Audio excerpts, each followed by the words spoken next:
tout le monde et bienvenue sur la chaîne de l'univers de l'ange Cathy en ce vendredi 22 septembre 2023. J'espère que vous allez bien. Alors oui, demain, samedi, j'ai dit vendredi 22, j'espère que je ne me suis pas trompée. Vendredi 22 septembre 2023, oui c'est ça. Et donc demain, samedi 23, eh bien nous passerons à la saison de l'automne. Voilà, j'espère que vous allez bien. Donc j'ai trouvé encore un autre documentaire qui est quand même assez long, donc je vais le faire en deux parties. Ces gourous et sectes, ils se sont fait endoctriner, voilà. Donc c'est une émission, je ne sais plus si elle existe encore, donc je vais la faire en deux parties et j'ai trouvé que c'était très intéressant. Ces gourous et sectes, ils se sont fait endoctriner, voilà. Je vais vous souhaiter une bonne écoute. Je vais le faire en deux parties parce que ça va être trop long. Je sais que quand c'est trop long, c'est pas. Je sais qu'il y a des personnes qui n'aiment pas trop, voilà. Et je continue mes recherches et je suis tombée dessus. Voilà, quand je fais des recherches, pas, comme je vous l'ai dit, ben, comme je dis tout le temps, il n'y a pas de hasard, je tombe dessus. Voilà. Alors, ici, nous avons 11 degrés et on nous annonce pour cet après-midi 16 degrés. Et ce matin, il faisait 7 degrés. Et c'est vrai que ce matin, il faisait frais quand même, hein. Voilà. Je ne vais pas vous parler de la venue de Charles, du pape, etc. à Marseille. Voilà. Euh, j'ai pas envie de parler de tout ça. Voilà. Donc, je vous souhaite une très bonne écoute et j'espère que vous m'entendez bien. Je pense que le son, comme je dis tout le temps, va être au taquet. Donc écoutez bien jusqu'au bout, hein, surtout les deux parties, parce qu'il y aura une suite bien sûr. Et je vous dis à plus tard. Nathalie, c'est votre maman hein, qui a été victime d'un... Vous savez quoi, en préparant cette émission, je cherchais un terme. J'avais envie de dire charlatan, gourou. Vous utiliseriez lequel nom pour décrire... Meurtrier, je pense. Le meurtrier. Oui, je pense que c'est le cas, oui. Ici, maman a rencontré en fait la personne qui l'a amenée à la mort, c'était son ostéopathe. En fait, elle avait des problèmes de fibromyalgie depuis très jeune. Elle avait 30 ans quand elle a commencé la fibromyalgie, donc elle a été suivie régulièrement pour des différents traitements. Et fibromyalgie, on a mal en permanence. Voilà, c'est extrêmement handicapant, c'est vraiment une maladie du quotidien assez épouvantable. Des douleurs diffuses, etc. Ouais. Et donc, elle a rencontré un ostéopathe qui pouvait l'aider par des massages quotidiens et des travaux sur le corps, etc. Et c'était devenu un ami de la famille puisqu'elle l'a fréquenté pendant une dizaine d'années. Il venait régulièrement à la maison, donc voilà. Et au moment en fait où on a découvert, elle et moi, qu'elle avait une toute petite boule au sein, on en a parlé toutes les deux et évidemment il a été directement question de l'amener en clinique et de faire des examens. J'avais d'ailleurs une amie gynécologue avec laquelle j'en avais parlé. On voulait prendre des rendez-vous pour qu'elle puisse aller faire différents examens, hein, comme il se doit dans ces cas-là. Si ce n'est que entre le moment où on a découvert cette petite boule au sein et le moment du rendez-vous, elle a rencontré l'ostéopathe à nouveau et celui-ci l'a persuadée de ne pas faire les examens parce que nous faisions tous des cancers plusieurs fois par an, c'était régulier, c'était simplement la manifestation d'un conflit qu'il fallait résoudre et donc c'est ce qu'il lui disait en fait. C'est ce qu'il lui disait, oui. Et donc voilà, que c'était bénin, qu'il fallait pas aller voir un spécialiste, que ça allait passer, que c'était le corps qui s'exprimait d'un problème plutôt qu'était dans la tête. Exactement, et donc lui allait l'aider à le faire disparaître simplement avec des drainages lymphatiques. Alors, quand maman m'a annoncé ça, j'étais un petit peu dubitative, mais bon... En colère, non? Vous étiez pas en colère à ce moment-là? Mais je me posais des questions et puis surtout je n'avais pas peur parce que maman et moi on était très très fusionnels, on se disait tout, on se racontait tout. Donc voilà, elle m'a dit directement d'emblée quand elle m'en a parlé que c'était juste une question de jours, elle allait essayer quelques jours. Voir, quelques jours, donc... C'est ça, donc il n'y avait pas lieu d'être de s'inquiéter, elle allait juste tester et voir. C'est vrai que si elle pouvait guérir ou en tout cas si ça pouvait s'en aller de manière tout à fait naturelle et passer comme ça, pourquoi pas. Donc on n'était pas à quelques jours près. Il y avait des traitements autres que les drainages lymphatiques? Alors au départ, pas du tout. C'était juste les drainages, des exercices qu'il faisait, des massages, voilà. Vous avez cru une seconde que peut-être, en effet, ça pouvait être quelque chose de bénin qui allait se soigner comme ça? Et j'ai cru peut-être au départ que ce n'était pas un cancer. Et donc, effectivement, maman était tombée en fait quelques jours auparavant. Et donc, il disait que c'était peut-être les conséquences de cette chute. Donc, pourquoi pas? Vous avez laissé une chance, en tout cas, à cette option-là, qui devait peut-être vous rassurer un peu parce qu'on s'éloignait également de la possibilité que c'était un vrai cancer. Oui, et puis au bout du compte, il n'y avait pas de risque. Comme je dis, c'était une question de jour. Donc, il n'y avait pas lieu de s'alarmer, absolument pas. En plus, c'était une référence médicale puisque c'était quand même un kiné, un ostéopathe. Il connaissait bien mes parents, donc quelqu'un du monde médical. D'accord. Alors, du coup, les jours ont passé. C'est ces fameux quelques jours qu'elle vous demandait en répit. Tout à fait. Qu'est-ce qui s'est passé par la suite? Elle a fini par aller voir un vrai spécialiste? Alors pas du tout, puisque bon, on en a reparlé, selon elle, mais les symptômes s'amélioraient, donc effectivement c'était en voie de guérison. Ça vous a rassuré? Oui, bien sûr, puisque je n'avais aucune raison de croire qu'elle me mente ou qu'elle me raconte des choses qui n'étaient pas vraies, donc voilà, pour moi c'était exact, je lui fais entièrement confiance. Et lui a fait rencontrer d'autres personnes, d'autres thérapeutes qui sont venus compléter son traitement à lui. Voilà, c'est ça. Et donc il y avait quelqu'un qui s'occupait d'énergie, une dame qui faisait de la radiesthésie, de la kinésiologie, qui lui prescrivait de l'homéopathie. Et donc elle était bien encadrée parce que d'après ce qu'elle m'expliquait, voilà. Et d'après ce qu'elle m'expliquait, les références étaient quand même médicales. En tout cas, il faisait partie du corps médical. Ouais. Ça devait coûter de l'argent tout ça, non? Énormément, oui, énormément, puisque elle les payait à chaque séance c'était en noir évidemment, l'intérêt, hein, c'était payé en noir, donc voilà, soit lors des visites, soit moi-même, elle me demandait de mettre l'argent sous enveloppe et de le renvoyer, puisque certaines consultations se faisaient par téléphone.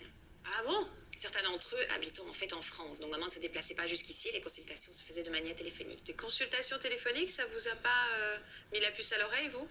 Mais il y avait toujours l'ostéopathe qui était là, et qui était quand même une référence, comme je dis, médicale, qui était un ami, donc il n'y avait pas de raison que je lui fasse pas confiance, voilà, tous avaient le même avis, en tout cas tout le monde se rejoignait, avait le même avis, il ne s'agissait absolument pas d'un cancer, mais simplement peut-être de la manifestation de sa chute ou de la manifestation d'un conflit, et tout était résorbé, il n'y avait plus lieu de s'inquiéter. Il y avait d'autres choses un peu étranges dans ces consultations, autres que ces paiements au black, que ces consultations par téléphone? Il y a d'autres choses que vous avez trouvées un peu suspicieuses? Les premiers mois, absolument pas. Ouais. Et puis ça commence à devenir très suspicieux au bout de 6 mois, je dirais, quand j'ai vu en fait maman, qui au moment où elle se changeait, elle se lavait, je l'ai vue nue, et donc j'ai vu son sein qui était complètement rétracté, abîmé, il n'y avait plus de mamelon.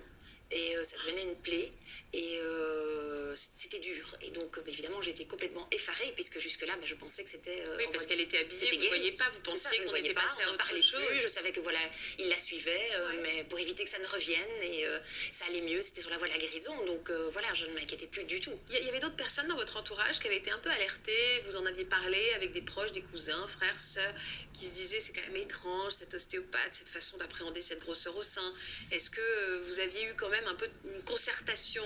Alors les quelques personnes avec qui j'en avais parlé au départ ne m'alertaient absolument pas, parce qu'en fait on entend de plus en plus parler de méthodes alternatives, parallèles, etc. Voilà, on leur donne le nom qu'on veut, et donc tout le monde connaît quelqu'un qui a fait un peu de kinésiologie, un peu de radiesthésie, qui suit de l'homéopathie, etc. Et donc à la limite ils trouvaient ça très positif et encourageant. Il était charismatique, cet ostéo? Très.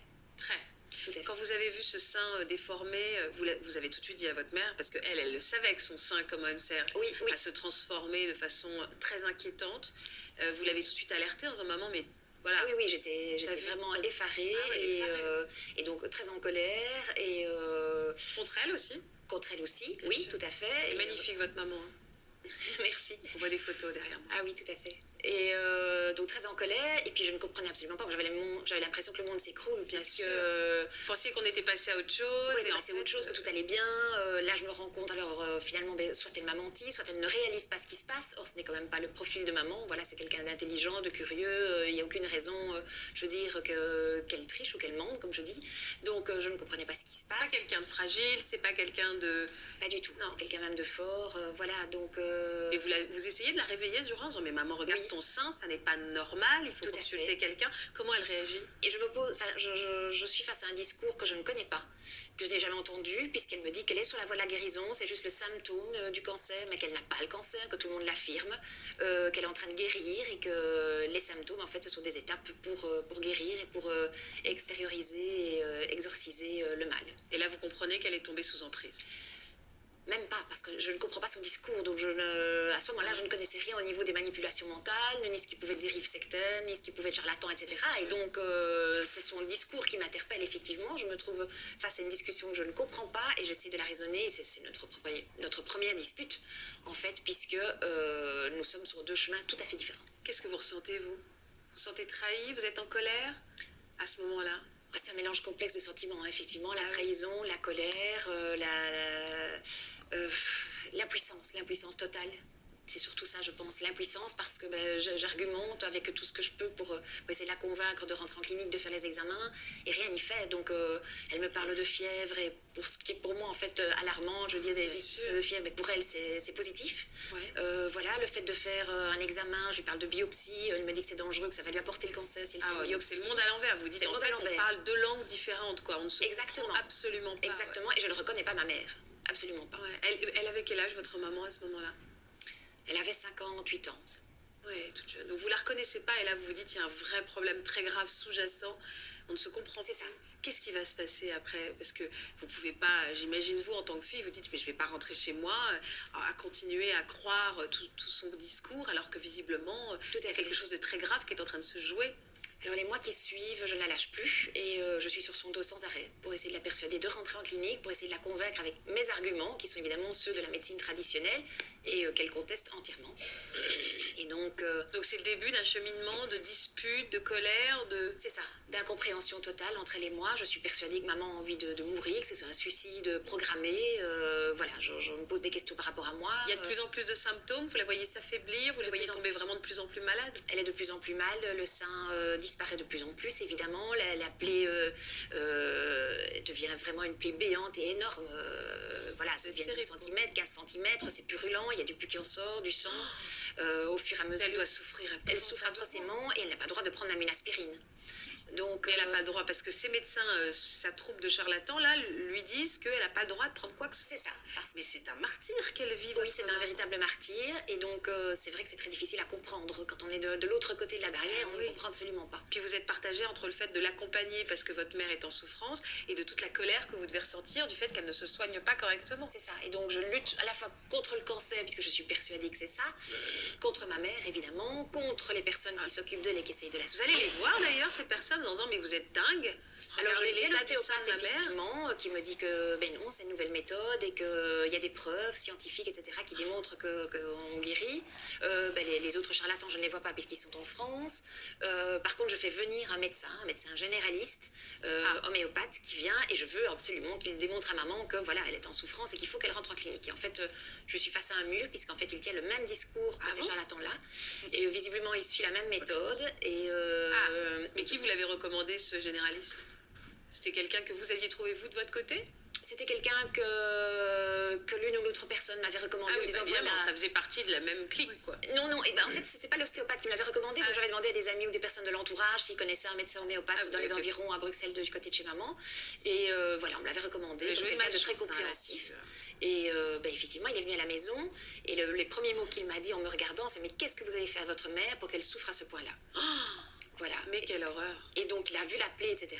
Et il a dit, c'est des étapes obligatoires pour la guérison. Mais vous avez eu le sentiment, justement, que cette troupe de médecins, ou soi-disant médecins, vous prenez aussi en grippe et essayez de monter votre mère contre vous?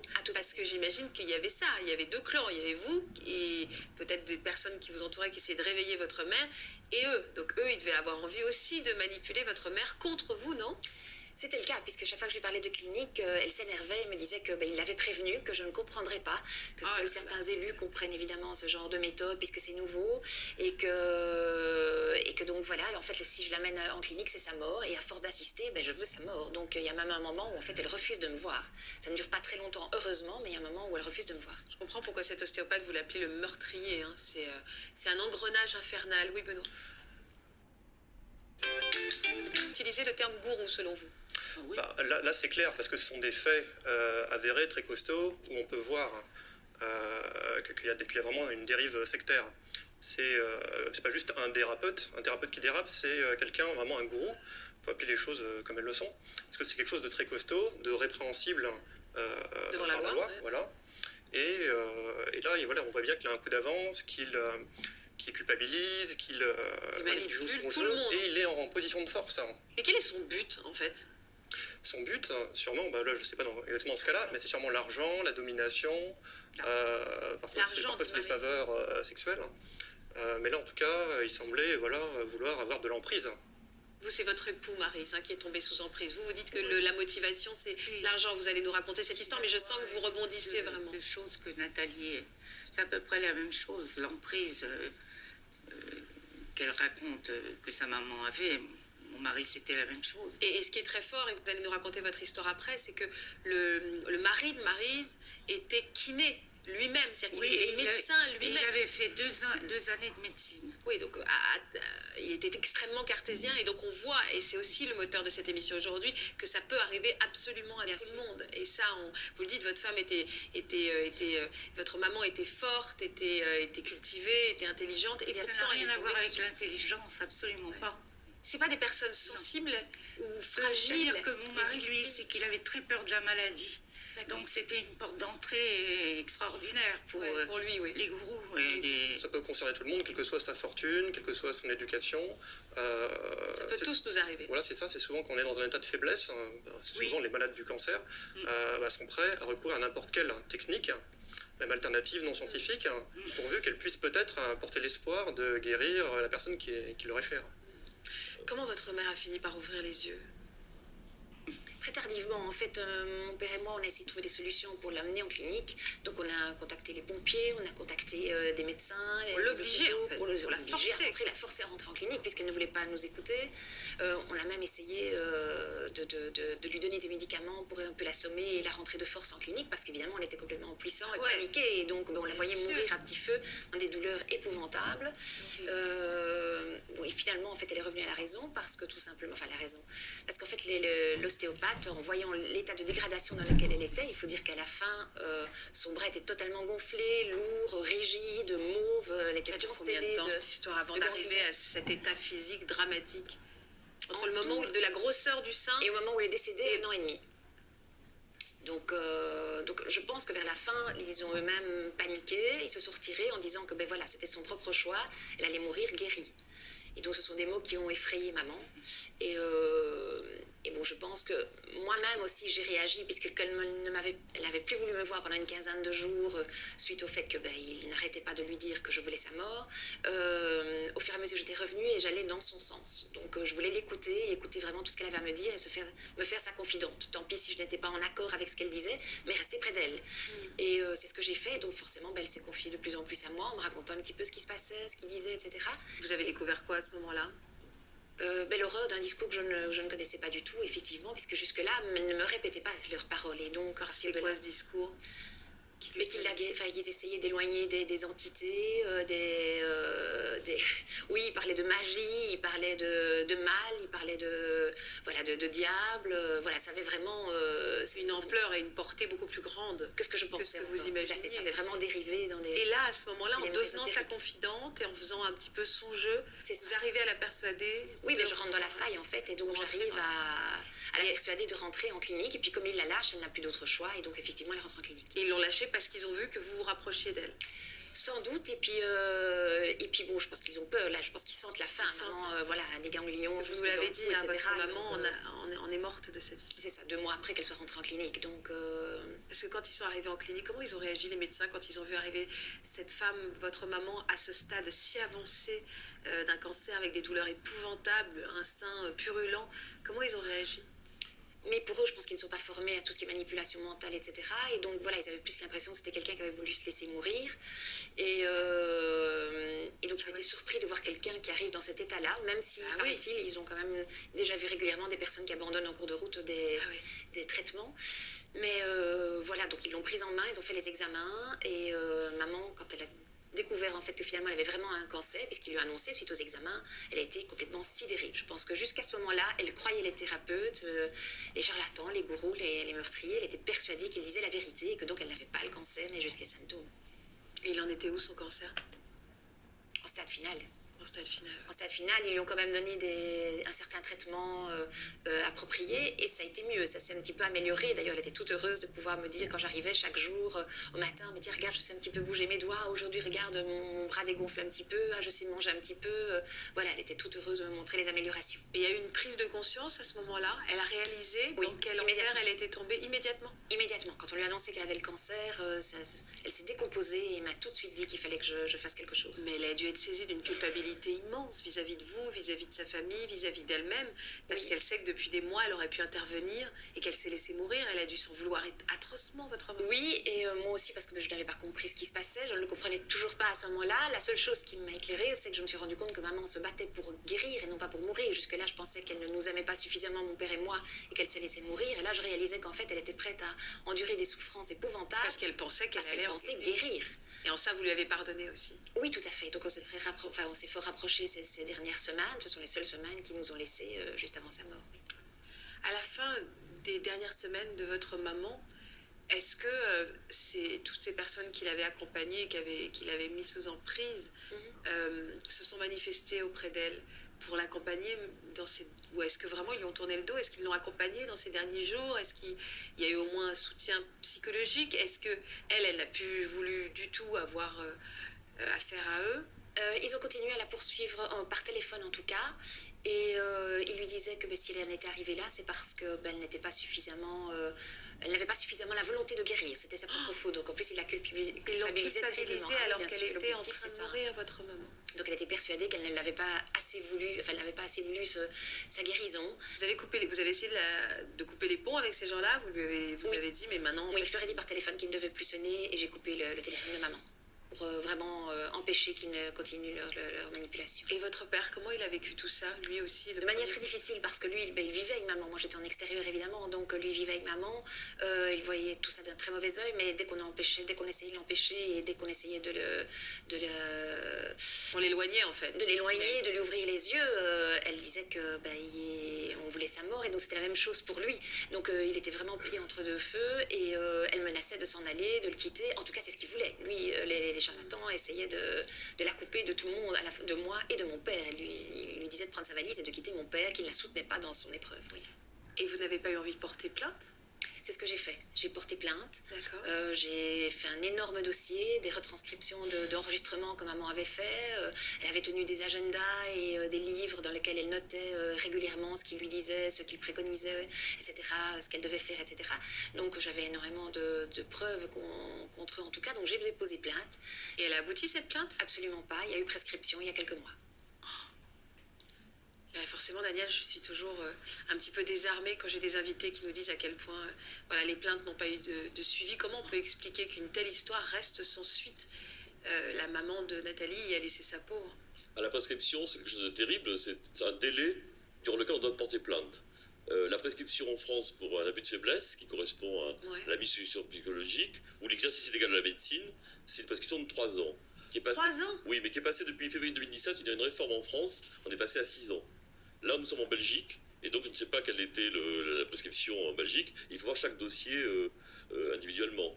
Il faut savoir quand même que lorsque c'est une victime qui sort d'emprise mentale, la prescription est retardée, parce qu'une victime sans prise mentale, il y a un déclic qui se produit un jour. Le déclic peut être d'ouvrir les yeux.